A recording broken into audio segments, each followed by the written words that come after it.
I'm a mom. I've got 2 boys, and I'm much too busy trying to keep them from destroying the universe. I've always considered myself lucky to live in Canada and enjoy all the benefits that come with being Canadian. Then my younger son was diagnosed with autism. The level of advocacy that has been required to meet my son's needs has been staggering. After his diagnosis, we were referred to the province's social services network for help. We had a medical diagnosis, and we were sent to a social worker. Right from the beginning, nothing made any sense. We were given some limited funding and told to go look for help for our son on our own.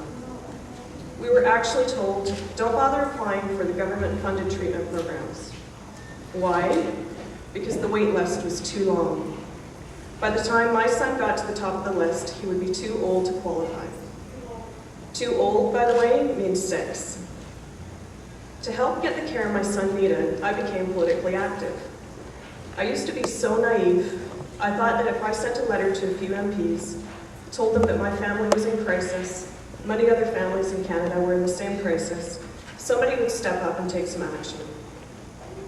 I asked MPs to support Private Member's Bill C-304 last year.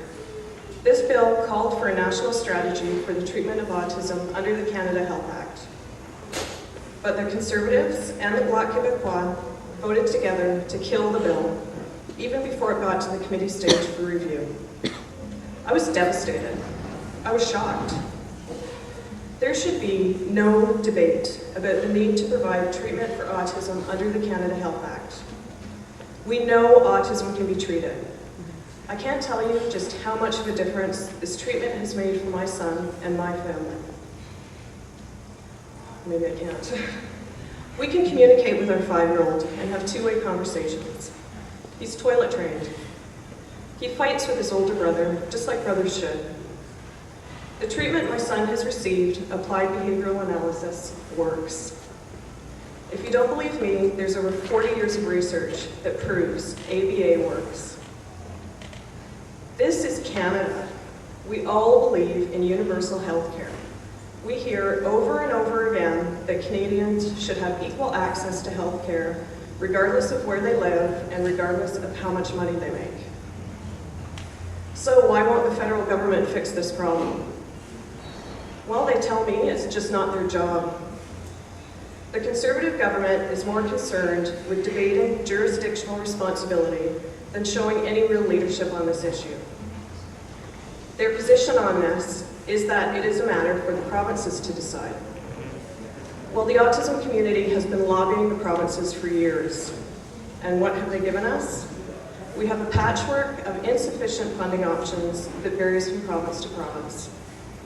Here in BC, we get a check that doesn't even cover half of our costs, although they did tell us good luck with that. And that's a lot more than some families in other provinces get.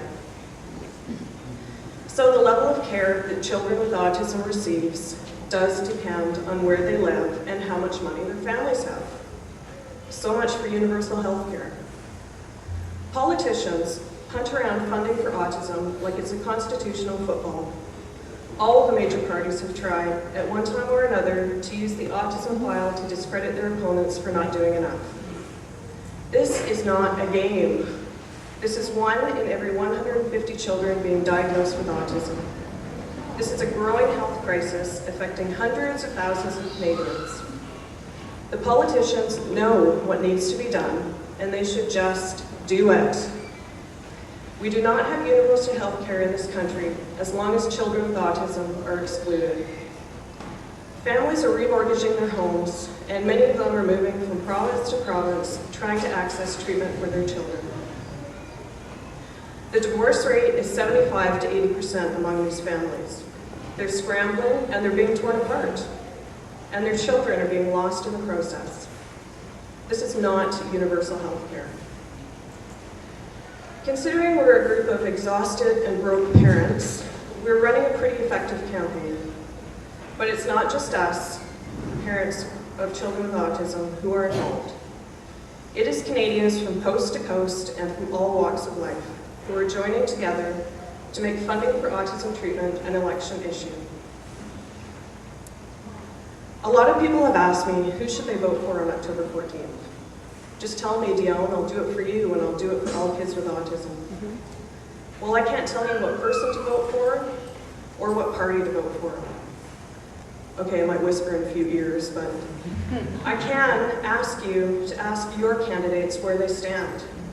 We have made this an election issue in 14 battleground ridings across Canada, and everyone here can make this an issue in their own riding. I've met with several politicians over the past couple of weeks, and I've got some pretty easy answers for you. If they say it's not my job, yes, it is. If they say they can't amend the Canada Health Act, yes, we can. If they say we can't do that, yes, we can. I can't tell you who to vote for, but I'll tell you how I'm going to vote. Like everyone, I want to elect an MP with integrity. I will vote for a candidate who will take definitive action on this issue and who will support amending the Canada Health Act to include science-based autism treatment. We need to get this done now. We need Medicare for autism now. Thank you.